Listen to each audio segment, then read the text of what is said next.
Australia শুক্রবার তাদের সেমিফাইনালের জায়গা নিশ্চিত করে, আর দক্ষিণ আফ্রিকা তা নিশ্চিত করে শনিবার। এরপর দুই দলই পাকিস্তান ছেড়ে সংযুক্ত আরব আমিরাতের দুবাইতে চলে গেছে। যদিও সেমিফাইনাল খেলতে পারবে কেবল একটি দল, অন্য দলটি ম্যাচ না খেলেই আবার পাকিস্তানে ফিরবে। এর মূল কারণ হলো ভারতের জন্য নির্ধারিত বিশেষ ব্যবস্থা। গ্রুপ পর্বে ভারতের অবস্থান যেমনই হোক, রোহিত শর্মাদের সেমিফাইনাল অনুষ্ঠিত হবে দুবাইয়ে। ফলে ভারত তাদের নির্ধারিত ভেন্যুতে খেলতে পারলেও অস্ট্রেলিয়া বা দক্ষিণ আফ্রিকার একটি দলকে অনর্থক 2000 কিলোমিটার ভ্রমণ করতে হচ্ছে।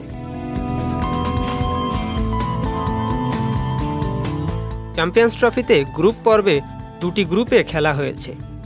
এ গ্রুপে ভারত, বাংলাদেশ, পাকিস্তান ও নিউজিল্যান্ড, এবং বি গ্রুপে অস্ট্রেলিয়া, দক্ষিণ আফ্রিকা, ইংল্যান্ড ও আফগানিস্তান।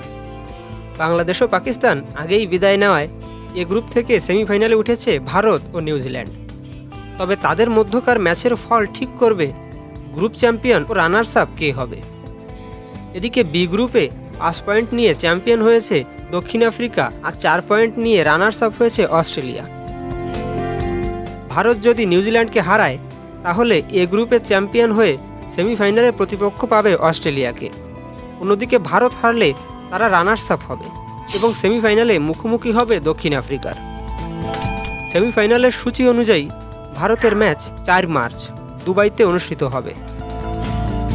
ভারত নিউজিল্যান্ড ম্যাচের পর মাত্র একদিনের বিরতি থাকায় অস্ট্রেলিয়া ও দক্ষিণ আফ্রিকা আগেভাগেই দুবাইতে পৌঁছে গেছে, যেন সম্ভাব্য প্রতিপক্ষের জন্য যথাযথ প্রস্তুতির সুযোগ পায়। যদি ভারত নিউজিল্যান্ডকে হারায়, তাহলে অস্ট্রেলিয়া দুবাইতে থাকবে, আর দক্ষিণ আফ্রিকা একদিনের অনুশীলন শেষ করে লাহোরে ফিরে আসবে। অন্যদিকে ভারত যদি হারে, তাহলে দক্ষিণ আফ্রিকা দুবাইতে থাকবে এবং অস্ট্রেলিয়া লাহোরে ফিরে যাবে। ফলাফল যাই হোক, অস্ট্রেলিয়া ও দক্ষিণ আফ্রিকার মধ্যে একটি দল শুধু অনুশীলনের জন্যই দুবাই ভ্রমণ করবে। Subscribe for more videos.